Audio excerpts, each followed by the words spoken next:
अस्सलाम वालेकुम students, welcome to Genius Brain Psychology. आज का हमारा लेक्चर है measurement of emotions. Basically last में लोगों ने इमोशंस का चैप्टर कंप्लीट कर लिया हुआ है। जितनी भी थियरीज थी वो मैंने आपके कॉन्सेप्ट क्लियर कर दिए हैं। वो आप यूट्यूब चैनल पे जब मर्ज़ी आप ओपन करके देख सकते हैं। तो आज हम इसके मेजरमेंट ऑफ इमोशंस को डिस्कस करेंगे कि कौन से स्केल्स हैं जिनके थ्रू हम लोग इनको मेजरमेंट कर सकते हैं। सबसे पहले जो हमारे पास स्केल आ रहा है वो है गैल्वेनिक स्किन रिस्पॉन्स है, जिसको हम GSR भी बोलते हैं। ठीक है, अब इसका क्या मकसद होता है? बेसिकली जो इमोशनल कंडीशंस होती है, क्योंकि वो एक्सटर्नल सिस्टम जो होता है उसको एक्टिव नहीं कर देती हैं, जिसकी वजह से जो स्किन के एक्टिवेशन लेवल होता है उसमें भी तब्दीली आ जाती है। इसके अलावा जो स्किन होती है उसके जो सेल्स होते हैं वो कॉन्ट्रैक्ट करते हैं और जो है डायलेट होते हैं, यानी कि सिकुड़ते हैं और फैलते हैं। तो इमोशंस के अंडर पैदा होने वाली जो स्किन की तब्दीलियां होती हैं, हम उनको GSR के ज़रिए मेजरमेंट कर सकते हैं उसकी। GSR के अलावा एक और डिवाइस भी इस मकसद के लिए यूज़ होती है, जिसे हम लोग पॉलीग्राफ बेसिकली बोलते हैं। तो पॉलीग्राफ में क्या होता है कि हम उसमें भी वो भी GSR की तरह ही जो है वो काम करता है। वो बेसिकली फोरेंसिक साइकोलॉजी में कोर्ट कचहरी वगैरह में जज और लॉयर वगैरह या पुलिस जो है वो ज़्यादा यूज़ करती है। वो क्यों यूज़ की जाती करती है? क्योंकि इसे झूठ की जो मेजरमेंट का डिवाइस कहते हैं कहा जाता है। यानी कि अगर जो क्रिमिनल है वो झूठ बोल रहा है, तो आप पॉलीग्राफ के ज़रिए उसकी मेजरमेंट को नोट कर सकते हैं कि ये झूठ बोल रहा है या सच बोल रहा है। ठीक है, तो पॉलीग्राफ की मदद से जिस्म की जितनी भी स्किन की और जितने भी बॉडी पार्ट्स हैं उसमें होने वाली चेंजेस की आप मेजरमेंट कर सकते हैं। फॉर एग्जांपल कि observe during the emotional situation such as fear, anger, happiness and stress. आप इसको इस तरीके से देख सकते हैं। अच्छा, सेकंड जो हमारे पास आ रहा है वो मेजरमेंट ऑफ ब्लड प्रेशर है, जिसको आप BP भी बोलते हैं। अब इसमें दो चीज़ें आ जाती हैं। एक तो आपका होता है सिस्टोलिक ब्लड प्रेशर और एक होता है डायस्टोलिक ब्लड प्रेशर। ठीक है, अब जो सिस्टोलिक ब्लड प्रेशर होता है वो क्या करता है कि वो दिल के जो सुकेड़ने के अमल से पैदा होने वाला जो ब्लड होता है उसका स्ट्रेस लेवल आम हालात में 110 से तकरीबन 110 से 120 तक होता है। ठीक है, लेकिन जो इमोशनल कंडीशंस होती हैं उसमें ये जो दबाव होता है वो ट्विस्ट हो जाता है, यानी कि डबल हो जाता है, दुगने से भी बढ़ जाता है। इस वजह से इंडिविजुअल का जो चेहरा होता है, फेस होता है, वो रेड हो जाता है, उसकी आइज़ जो होती हैं वो रेड हो जाती हैं और उसके सर में बहुत ज़्यादा दर्द होने लगता है, सर चकराने लगता है और जिस्म बहुत ज़्यादा गर्म हो जाता है। ठीक है, तो इस तरीके से आप इसको देख सकते हैं। अब इसकी जो सेकंड टाइप मैंने आपको बताई, सेकंड टाइप में क्या होता है कि डायस्टोलिक ब्लड प्रेशर जिसको बोलते हैं, इसमें क्या होता है कि दिल के फैलने का जो अमल होता है ना, जिससे दिल में खून भर जाता है, कम से कम स्ट्रेस इसको कहते हैं। ठीक है, कम से कम दबाव या कम से कम प्रेशर कह सकते हैं, आप इसको कह सकते हैं। अब कॉमन कंडीशंस में ये क्या होता है कि ये 70 से 80 तक होता है। ठीक है, अगर BP जो है वो लो हुआ हो तो ओके, इट्स ओके, हम इसको कंसिडर कर लेते हैं कि ये ठीक है, हम लोग मेडिसिन लेते हैं, ठीक हो जाते हैं। लेकिन अगर BP आपका हाई हो गया है तो फ़ौरन इमरजेंसी हॉस्पिटल जाने की ज़रूरत होती है और ये ख़तरनाक अलार्म होता है। ठीक है, तो अब क्या होता है कि कॉमन कंडीशन में जो ब्लड प्रेशर की रेंज होती है वो 70 to 80 होती है, मगर जो इमोशनल कंडीशंस होती है उसमें बहुत कम रह जाता है। ब्लड प्रेशर जो है वो बहुत कम हो जाता है, जिससे जिस्म ठंडा हो जाता है, वीकनेस हो जाती है और इरिटेशन सी जो कैफ़ियत है वो पैदा होती है। इसके अलावा हेडेक होना स्टार्ट हो जाता है और जो फेस कलर है वो येलो सा हो जाता है और कह लें कि BP की दोनों जो कंडीशंस हैं इनको खून के दबाव या फिर ब्लड प्रेशर का जो है वो उसकी एक्सटर्नल लिमिट और इंटरनल लिमिट भी आप कह सकते हैं। तो अब ये इसकी जो मेजरमेंट है वो बेसिकली स्फाइग मैनोमीटर के ज़रिए भी की जाती है। ठीक है, तो इस डिवाइस की जो टाइप्स होती हैं वो डिफरेंट हो सकती हैं। ठीक है, अच्छा जी, नेक्स्ट हम देख लेते हैं। नेक्स्ट हमारे पास आ रहा है मेजरमेंट ऑफ ब्रेन वेव्स। ठीक है, अब मेजरमेंट ऑफ ब्रेन वेव्स में क्या होता है कि EEG का यहाँ पर जिक्र हो रहा है। EEG records electrical activity of the brain during the emotion state. For example emotions during emotion during situation such as fear, anger, happiness और स्ट्रेस। अच्छा जी, ब्रेन वेव्स का अगर मैं जिक्र करूँ तो इमोशंस के दौरान जो ब्रेन वेव्स होती हैं उनमें भी एक फ्रीक्वेंसी पैदा होती है, उतार चढ़ाव आता है, ठीक है, जिसको नशीब फराज भी कहते हैं, कुछ समथिंग इस तरह से, ठीक है, इस तरह से उतार चढ़ाव होता है। तो जो दिमाग की अल्फ़ा वेव्स होती हैं उनकी इंटेंसिटी और उनकी फ्रीक्वेंसी में इमोशंस की वजह से चेंजेस पैदा होती हैं। तो इन लहरों की वजह से इन वेव्स में पैदा होने वाली जो तब्दीली होती है, जो चेंजेस होती है, उसको आप क्या कहते हैं, उसको आप ईईजी कहते हैं और ईईजी की मदद से ही इसको नोट करते हैं, ठीक है। अब सेकंड जो चीज़ आ रही है हमारे पास वो आ रही है चेंजेस इन हार्ट बीट आ रही है। इसमें क्या है कि हार्ट रेट इंक्रीजेज और decreases depending on the emotions. For example observe during the emotion situation such as fear, anger, happiness. और इसकी इंपॉर्टेंस क्या होती है, used in the psychological research and lie detection to assess emotional responses. अच्छा जी, अब इसमें जो है ना 3 तरह की चीज़ें होती हैं। एक तो हमारा होता है इलेक्ट्रोकार्डियोग्राफ होता है, एक कार्डियोमीटर होता है और एक कार्डियोग्राफ होता है, ठीक है। अब इन डिवाइसेस की मदद से दिल की जो कारकर्दगी होती है वो बेसिकली काफ़ी हद तक कह सकते हैं कि आप कह लें। अब जो हार्ट रेट होती है, दिल की धड़कन की जो कह लें कि परसेंटेज है या उसकी प्रोपोर्शनल स्टेट है, और एक ख़ास वक़्त में जो दिल की धड़कन होती है उसका अंदाज़ा लगाया जाता है। डिफरेंट इमोशंस में दिल की धड़कन में चेंजेस पैदा होती हैं, जिससे इमोशंस की जो एक स्पेसिफिक कंडीशन है, टाइप है, उसका पता चला सकते हैं आप, ठीक है। अच्छा जी, अब नेक्स्ट हमारे पास जो आ रही है वो है चेंजेस इन रिस्पिरेशन है। अब इसमें क्या होता है कि ब्रीथिंग बिकम्स फास्टर और slower than the emotions. For example observe during the emotion state. अच्छा जी, इमोशंस के दौरान सांस की रफ्तार में भी जो चेंजेस है वो देखने को मिलती हैं। फॉर एग्जांपल के लंग्स है, आपके लंग्स में ऑक्सीजन के जो ऑक्सीजन होती है वो कभी अंदर जाती है और कभी बाहर जाती है, ठीक है। तो इसका जो इनहेल एक्सेल जो रेशो होती है, अंदर जाना और बाहर जाना, इसको इनहेल एक्सेल कहा जाता है। तो वो क्या होता है कि वो बिगड़ जाता है, उसका प्रोपोर्शन, उसका जो तनासुब होता है ना, जो बैलेंस होता है वो बिगड़ जाता है। तो क्या होता है कि इंडिविजुअल तेज़ से सांस लेना स्टार्ट कर देता है या लंबे लंबे सांस लेने शुरू कर देता है। कभी कभी तो ऐसा होता है कि वो बड़ी बड़ी आहें या सुस्कियाँ वगैरह भरना स्टार्ट कर देता है। तो ये सब क्या होता है, ये सब रिस्पायरेशन की चेंजेस होती हैं, जिन्हें हम स्पायरोग्राम से मेजरमेंट कर सकते हैं, ठीक है। स्पायरोग्राम में यह लिख देती हूँ, स्पायरोग्राम, ठीक है। तो इस तरीके से हम इसको मेजरमेंट कर सकते हैं। इसके अलावा थोरेसिस एंड अब्डोमिनल न्यूमोग्राफ जो होता है उसके ज़रिए भी आप इसकी मेजरमेंट कर सकते हैं, ठीक है। नेक्स्ट हमारे पास आ रहा है स्किन टेम्परेचर के हवाले से मैं बात कर लेती हूँ। स्किन टेम्परेचर में बेसिकली क्या होता है, अच्छा जी, यहाँ emotional arousal changes, peripheral skin temperature observe during emotional situation such as fear, anger, happiness और स्ट्रेस। अब इसकी इंपॉर्टेंस क्या है कि used in the psychological research and lie detection to assess the emotion responses. अच्छा, स्किन टेम्परेचर में क्या होता है, सबको ही पता है। स्किन टेम्परेचर बेसिकली मैं फीवर की बात कर रही हूँ यहाँ पर। तो इमोशंस के दौरान क्योंकि डिफरेंट जो है वो इलेक्ट्रोकेमिकल चेंजेस पैदा होती हैं, इसलिए ब्लड के जो टेम्परेचर है उसके साथ साथ बॉडी का जो लेवल है, टेम्परेचर है, वो भी चेंज हो जाता है। तो इमोशनल जो चेंजेस हैं, इमोशन टेंशन है, कॉन्फ्लिक्ट्स हैं, उसमें टेम्परेचर कम हो जाता है। जबकि गुस्सा है, नफ़रत है और मोहब्बत वगैरह में जो आपका टेम्परेचर है वो काफ़ी ज़्यादा इंक्रीज़ हो जाता है। अब इन चेंजेस की पैमाइश के लिए थर्मामीटर इस्तेमाल किया जाता है, ठीक है। आपको ये बहुत कॉमनली ये पता होगा कि आप इसके लिए थर्मामीटर यूज़ करते हैं। थर्मामीटर्स की भी काफ़ी टाइप्स होती हैं, आपको अच्छे से पता है, ठीक है। तो नेक्स्ट हम देख लेते हैं। नेक्स्ट हमारे पास आ रहा है प्यूपिलरी रिस्पॉन्स, ठीक है। प्यूपिल dilates in fear, surprise and interest. अच्छा जी, अब इसमें क्या होता है बेसिकली कि जो इमोशंस हैं उसके दौरान जो आँख की प्यूपिल है वो या तो सिकुड़ती है या तो फैलती है, डायलेट होती है और कॉन्ट्रैक्ट होती है।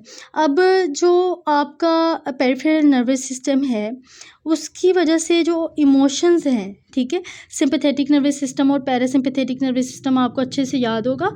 अगर आपको नहीं याद तो आप इसी चैनल की स्टार्टिंग वाली स्लाइड्स को अगर देखेंगे, जहाँ पर सीएनएस की मैंने स्लाइड्स दी हैं, वहाँ पर आप लेक्चर जाके सुने, तो उसमें मैंने बताया हुआ है बाकायदा कि सिंपैथेटिक और पैरासिम्पैथेटिक नर्वस सिस्टम क्या होते हैं।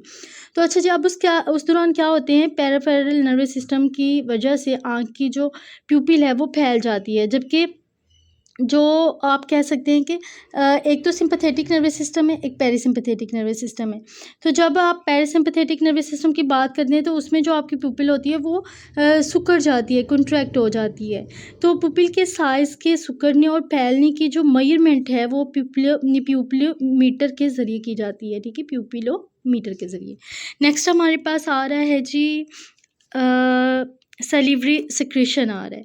इसमें क्या होता है कि stress reduces saliva causing dry mouth observe during the emotion situation such as the fear anger happiness. अच्छा जी, इसमें क्या होता है, सलाइवा बेसिकली जो है आपके माउथ के लाभ को बोलते हैं। तो इसमें क्या होता है कि इमोशंस के दौरान आपका सलाइवा जो है उसका इखराज जो है उसका रिलीज़ जो है वो रुक जाता है या बहुत ही कम हो जाता है। तो सलाइवा के जो एक्सटर्नल जो रिलीजिंग 3 टाइप्स के ग्लैंड्स होते हैं उनमें भी एक कह लें कि ऑटोनॉमिक नर्वस सिस्टम की वजह से वो काम कर रहे होते हैं।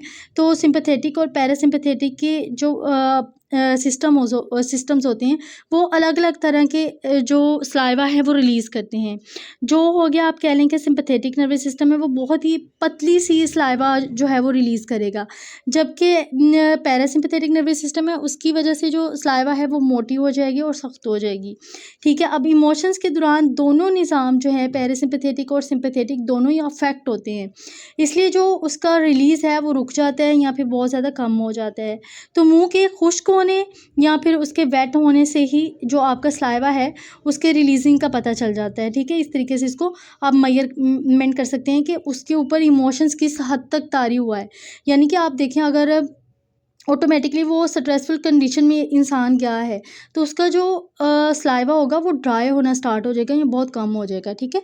तो नेक्स्ट हमारे पास आ रहा है जी, नेक्स्ट हमारे पास आ रहा है पाइलोमीटर रिस्पॉन्सेज। इसमें क्या होता है, goose bumps appear due to the autonomic arousal.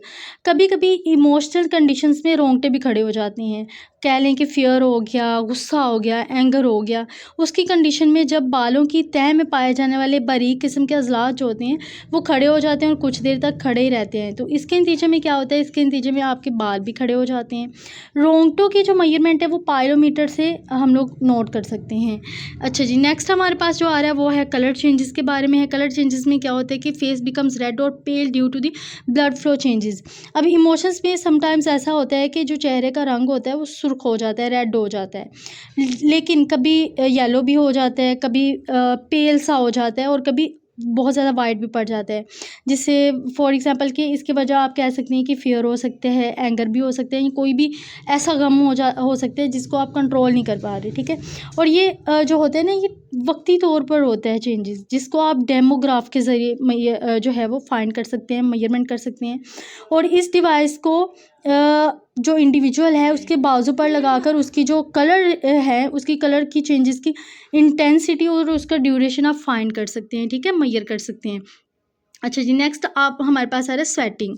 अब स्वेटिंग में क्या होता है, रिलीजिंग ऑफ स्वेटिंग या पसीने को कह सकते हैं कि इमोशनल कंडीशन में जो पैरासिम्पैथेटिक नर्वस सिस्टम है उसकी जो रिलीजिंग की जो कैफियत है वो उसके बायस ज़्यादा से ज़्यादा जो स्वेटिंग है वो होती है। इसकी जो मेजरमेंट है इसका एक तरीका जो है वो गैल्वेनिक स्किन रिस्पॉन्स है। इसके अलावा कैलोरीमीटर की मदद से भी पसीने के जो केमिकल फैक्टर्स हैं, कंपोनेंट्स हैं, उसको आप एनालाइज कर सकते हैं, ठीक है। नेक्स्ट ये हमारे पास आ रहा है केमिकल एनालिसिस। केमिकल एनालिसिस में अब क्या चीज़ होगी, केमिकल एनालिसिस में क्या होता है कि इमोशंस के दौरान डिफरेंट केमिकल चेंजेस देखने में आती हैं। अब एड्रेनल मेडुला की जो रिलीजिंग होती है उसकी वजह से एड्रेनालिन का जो रिलीज़ है वो इंक्रीज़ हो जाता है, जिससे आपके ब्लड में जो इंसुलिन की कंडीशन, इंसुलिन की क्वांटिटी है उसके साथ साथ एसिडिटी भी बढ़ जाती है, ठीक है। एसिडिटी जब बढ़ती है तो इन तमाम फैक्टर्स की जो आप मेजरमेंट है वो आप ब्लड और इसके अलावा सलाइवा से कर सकते हैं और यूरिन की टेस्ट की वजह से भी इसको आप इसकी मेजरमेंट कर सकते हैं। नेक्स्ट हमारे पास आ रहा है गैस्ट्रो इंटेस्टाइनल मोटेलिटी है सॉरी। इसमें हम क्या करते हैं कि stress affect the stomach and intestinal movement. तो इसको हम कैसे मेजर करेंगे कि इमोशंस के दौरान जो इंटरनल केमिकल चेंजेस होती हैं वो भी पैदा होती हैं, जिससे मेटाबॉलिज्म का जो प्रोसेस है वो अफेक्ट होता है बहुत ज़्यादा। और मेटाबॉलिज्म का हमारी ज़िंदगी में बहुत इंपॉर्टेंट रोल है, ठीक है। इस चेंजेस की जो मेजरमेंट है वो बीएमआर के थ्रू करते हैं। बीएमआर क्या होता है? बेसल मेटाबॉलिक रेट इसको कहा जाता है, उसकी मदद से हम लोग करते हैं, ठीक है। नेक्स्ट हमारे पास आ रहा है चेंजेस इन मेटाबॉलिक रेट हो गया। नेक्स्ट जी हमारे पास आ रहा है मसल टेंशन। मसल टेंशन में क्या होता है? Basically muscles become tense during anxiety and stress. तो अब हम इसको कैसे मेजर करेंगे? अब इमोशंस के वजह से जो बॉडी पार्ट्स हैं उसमें टेंशन पैदा हो जाता है। कभी हैप्पीनेस की वजह से हो जाता है। हैप्पीनेस में बेसिकली आपके जो मसल्स हैं, आपके जो बॉडी पार्ट्स हैं वो फैलते हैं, डायलेट होते हैं, जिससे इंडिविजुअल को बहुत सुकून मिलता है, ठीक है। जबकि फियर की कंडीशन में, टेंशन और परेशानी की कंडीशन में जो बॉडी पार्ट्स होते हैं वो टेंशन का शिकार हो जाते हैं। तो क्या होता है कि इंसान को तकलीफ़ होती है, अज़ियत होती है। तो इन बॉडी पार्ट्स के टेंशन के डिफरेंट स्टेजेस और डिफरेंट एक्टिविटीज़ की मेजरमेंट जो है वो 2 तरह की डिवाइसेस से की जाती है। पहली डिवाइस तो होती है मैकेनिकल टेंशन रिकॉर्डर, ठीक है। मैकेनिकल टेंशन रिकॉर्डर क्या होता है? बेसिकली इसमें हमारे पास होता है कि इसको मैकेनिकल टेंशन रिकॉर्डर कहते हैं। इसमें आपका मैकेनिकली तौर पर जो टेंशन या तनाव स्ट्रेस होता है उसको रिकॉर्ड किया जाता है। मसल एक्शन पोटेंशियल है। मसल नाम से ही आपको पता चल रहा है कि मसल एक्शन पोटेंशियल के ज़रिए भी आप जो है उसके जो टेंशन है वो आप देख सकते हैं, क्योंकि उस दौरान जब आप टेंशन में होते हैं, स्ट्रेस में होते हैं, तो आपके बॉडी पार्ट्स भी ऑटोमेटिकली जो है वो कॉन्ट्रैक्ट हो जाते हैं, टेंस हो जाते हैं, ठीक है। तो ईज़िली इस तरह से पता चला सकते हैं। नेक्स्ट हमारे पास आ रहा है ट्रेमर्स आ रहा है। अब ट्रेमर्स में क्या होता है कि हैंड्स बॉडी में शेक ड्यूरिंग फियर और एक्साइटमेंट। अब बहुत ज़्यादा एक्साइटमेंट हो गया, बहुत ज़्यादा फियर हो गया, एंगर हो गया, बहुत ज़्यादा दुख हो गया पीटीएसडी या ट्रॉमा के दौरान, और इमोशनल कंडीशन में आप कह लें कि ट्रेमर की कंडीशन पैदा हो जाती है। ट्रेमर कहते हैं कपकपी तारी होना, राशा हो जाना, इसको उर्दू ज़ुबान में कहा जाता है। तो इसका क्या होता है कि हमारे इंडिविजुअल के ऑब्जर्वेशन का, ये डेली बेसिस का जो आप देखते हैं एक्टिविटीज़ को, उसमें हमारा ये बहुत इंपॉर्टेंट रोल होता है। तो हमें इस चीज़ का लाजमी तौर पे इल्म होना चाहिए, पता होना चाहिए। तो इमोशंस के दौरान पैदा होने वाली इस ट्रेमर को, इस कपकपी की जो पैमाइश है, मेजरमेंट है, वो करते हैं हम लोग ट्रेमोग्राफ के ज़रिए, ठीक है। ट्रेमोग्राफ के ज़रिए आप इसको मेजर कर सकते हैं। अच्छा जी, नेक्स्ट हमारे पास आ रहा है आई मूवमेंट आ रहा है। आई मूवमेंट में क्या होता है कि eye movements change with the attention and emotions. अब आई की जो आँख का तेज़ी से कह लें कि झपकना और इधर उधर जो है उसको राउंड करना, घुमाना भी इमोशनल चेंजेस की अलामत है। अब डिफरेंट स्टडीज़ से पता चलता है कि जो टेंशन है और जो कह लें कि एक्टिवेशन की क्वांटिटी है वो बढ़ने से पलकें झपकने की जो रफ्तार होती है वो बढ़ जाती है। आंखें घुमाने और जो झपकने की पैमाइश होती है, मेजरमेंट होती है, वो जीएसआर और प्यूपिलोमीटर से भी की जाती है, ठीक है। पीछे भी मैंने प्यूपिलोमीटर का बताया, और उसी प्यूपिलोमीटर का रोल यहाँ आई मूवमेंट में भी है, ठीक है। तो ये थे हमारे इमोशनल के इंडिकेटर्स थे या स्केल्स थे, डिवाइसेस भी इनको बोल सकते हैं, ठीक है। तो आई होप सो कि आपको समझ आई होगी। अगर आपको समझ नहीं आई तो आप कमेंट सेक्शन में बता दें, इसके ऊपर मैं आपको अगेन गाइड करूँगी। लेक्चर को एंड तक सुनिएगा, और इसके अलावा बेल आइकन पर ज़रूर क्लिक कर दें, मेरे चैनल को सब्सक्राइब कर दें, ताकि हर आने वाला न्यू लेक्चर आपको सर्च किए बगैर मिल सके। Thank you.